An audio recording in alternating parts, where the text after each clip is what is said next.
इस पूरी दुनिया में एक कमाल की दुनिया है और वो है सेल्स की दुनिया। साथियों, आज का वीडियो दुनिया के सबसे इंपॉर्टेंट टॉपिक पर है और वो है सेल्स। मेरे दिल के बेहद करीब। दुनिया में अगर सेल्स ना हो तो ये दुनिया रुक जाएगी। आज हर इंसान कुछ ना कुछ बेच रहा है।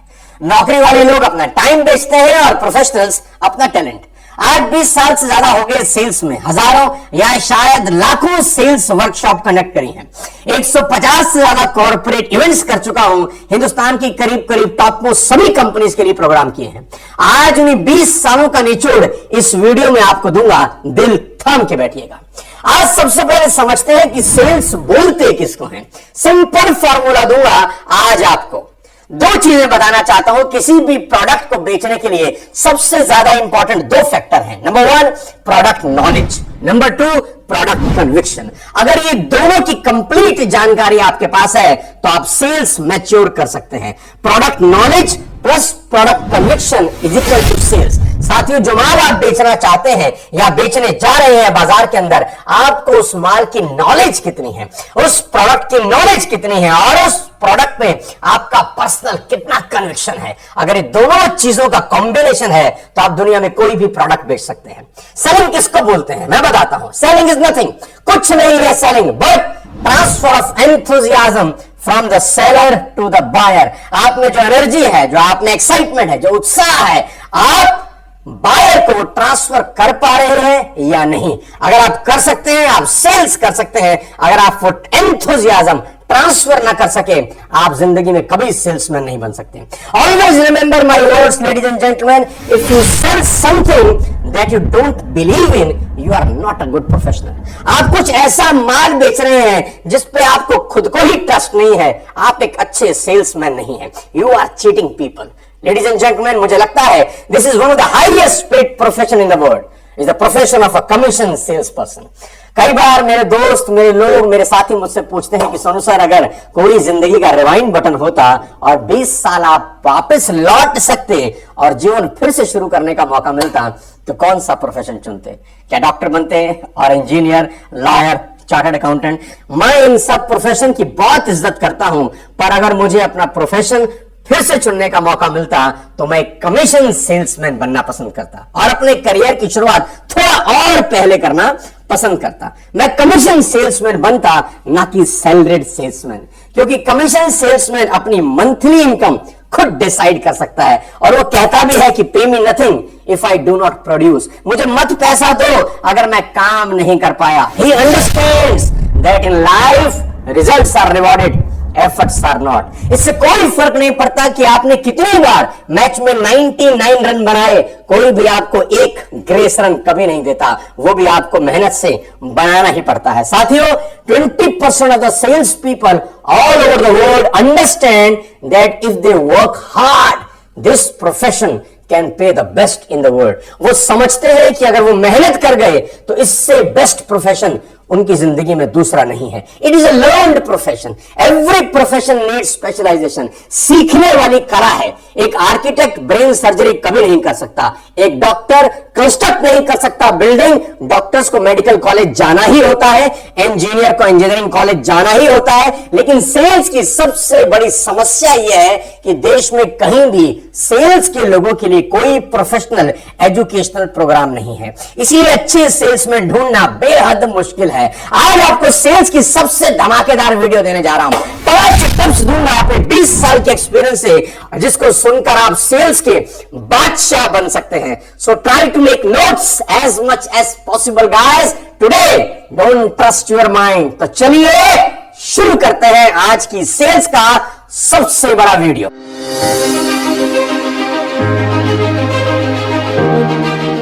Sales tip number 1, always sell relevant product. जी हां, always sell relevant product. That's called need analysis. Guys, ये बात समझना बेहद जरूरी है किसी भी सेल्समैन को कि आप बाजार में माल क्या बेचने निकले हैं। क्या आप वो माल बेच रहे हैं जो आपके पास है, या वो माल बेचना चाहते हैं जो कस्टमर की डिमांड है। दोनों में बहुत फर्क है। एक कहानी आपको सुनाता हूं।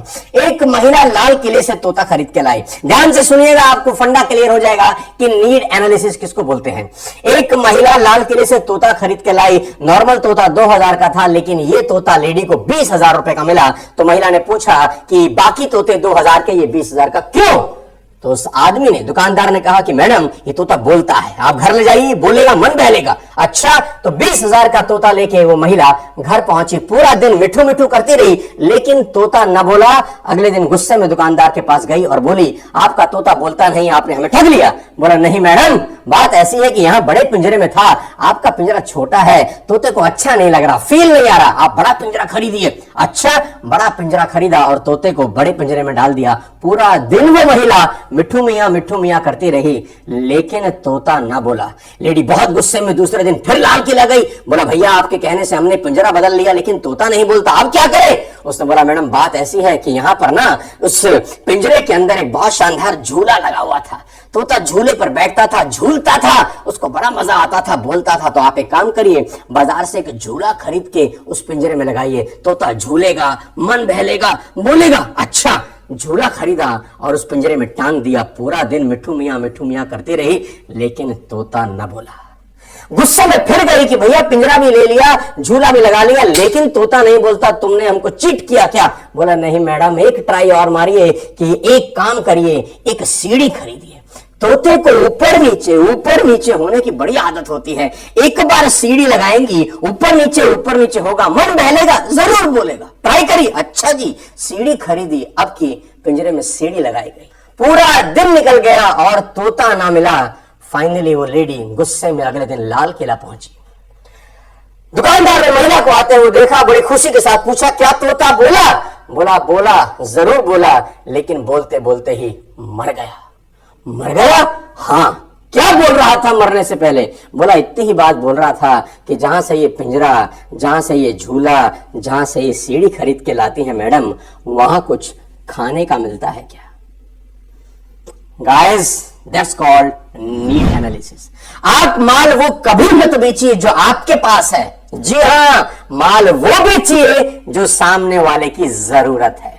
जब भी आप कोई प्रोडक्ट पिच करने जाते हैं तो इसको एनालाइज करिए कि सामने वाले को जरूरत किस चीज की है। मालूम चला हम बेच कुछ और रहे हैं और सामने वाले की नीड कुछ और है, सेल्स कभी नहीं होती। अब मैं आपको बताना चाहता हूं सेल्स टिप नंबर 2। ध्यान से सुनिएगा। People don't buy for logical reasons. जी हाँ, सबसे इंपॉर्टेंट टिप देने जा रहा हूं कि people don't buy for logical reasons, they buy for emotional reasons. पूरी की पूरी दुनिया में जितना भी सेल होता है लॉजिक से नहीं होता, इमोशन से होता है। मेरी बात नोट कर ले, दुनिया के अधिकतर डिसीजन में लॉजिक काम नहीं करते, इमोशंस काम करते हैं। आपकी सेल्स प्रेजेंटेशन ऐसी होनी चाहिए कि इमोशंस पर अटैक करें। कस्टमर को साथियों अगर एक सोल सेटिस्फाई इमोशनल रीजन मिल जाता है ना, तो वो दर्जनों लॉजिकल रीजंस को साइड कर देता है। तो आपको sales tip number 3, the most important tip in selling. If you are in sales, always remember learning to sell is like learning to swim. जी हाँ, they are both learned by doing, not by reading book. आप किताब पढ़ के कभी sales नहीं सीख सकते, आपको मार्केट में उतरना होता है। जी हां, जितना ज्यादा से ज्यादा लोगों से बात करेंगे, अपना प्रोडक्ट दिखाएंगे, उतना ही आपकी बात में निखार आएगा। The point here is you can not control sales. Sales में आपका कोई कंट्रोल नहीं है, but you can control sales activity. Guys, I repeat, you can not control sales. आपका हाथ नहीं है इसमें, आपका बस में नहीं है आप सेल कितनी निकालेंगे, but you can control sales activity. आप एक्टिविटी बढ़ा के सेल्स बढ़ा सकते हैं। Along with this you must understand the concept called law of average. आपको एक कंसेप्ट समझना होगा अगर आप सेल्समैन है। There is a concept called law of average. क्या है? If you show your product, any product you are selling, if you show your product to 10 people, you will get only one. मैं repeat करता हूं, if you show your product to 10 people you will get 1, if you show your product to 10 people you will get 1. This is called law of average. If you show your product to 10 people, you will get 1. If you show your product to 10 people, now you will get 2 because you are getting better day by day, week by week, month by month, year by year.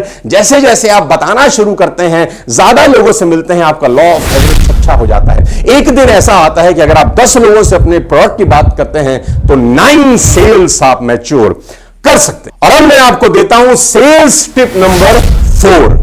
Selling is a rejection business, ladies and gentlemen. I repeat, selling is a rejection business.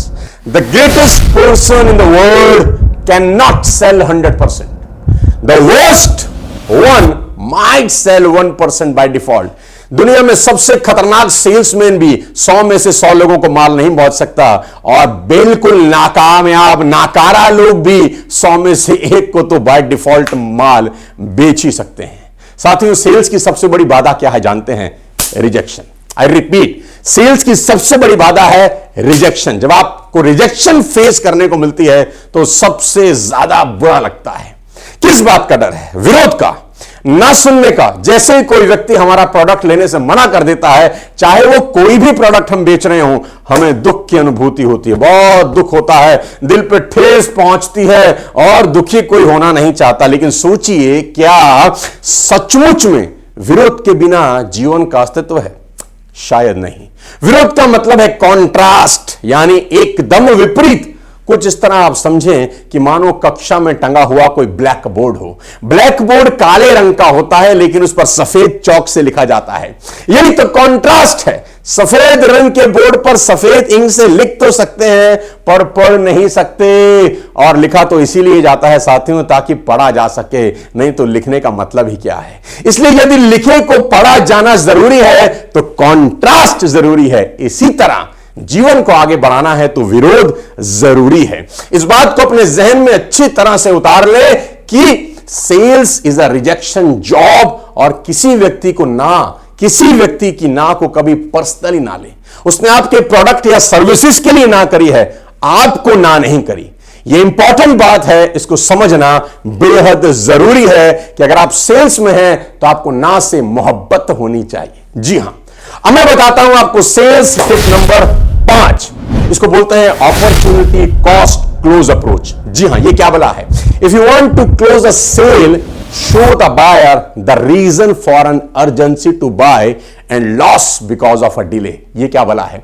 अगर आप कोई भी माल बेचना चाहते हैं तो माल खरीदने से जो फायदा हो रहा है उसको बताने की बजाय आपको माल ना खरीदने से उसका क्या नुकसान हो सकता है, इसके बारे में चर्चा करें. जी हां, उसको बताएं प्रोडक्ट खरीदने की कीमत तो बहुत कम है मेरे भाई, पर ना खरीदने की कीमत बहुत ज्यादा हो सकती है. Remember my words, people buy for 2 reasons. Number 1, either to gain a profit और टू अवॉइड लॉस. 2 तरीके से लोग सामान खरीदते हैं, या तो प्रॉफिट कमाने के लिए या नुकसान से बचने के लिए. ये 5 सेल्स टिप हर सेल्समैन अपनी जिंदगी में अप्लाई कर सकता है. ये 5 सेल्स टिप अप्लाई करने के बाद आपकी सेल्स बहुत बेहतर हो सकती है, लेकिन इस पे काम करने की जरूरत है.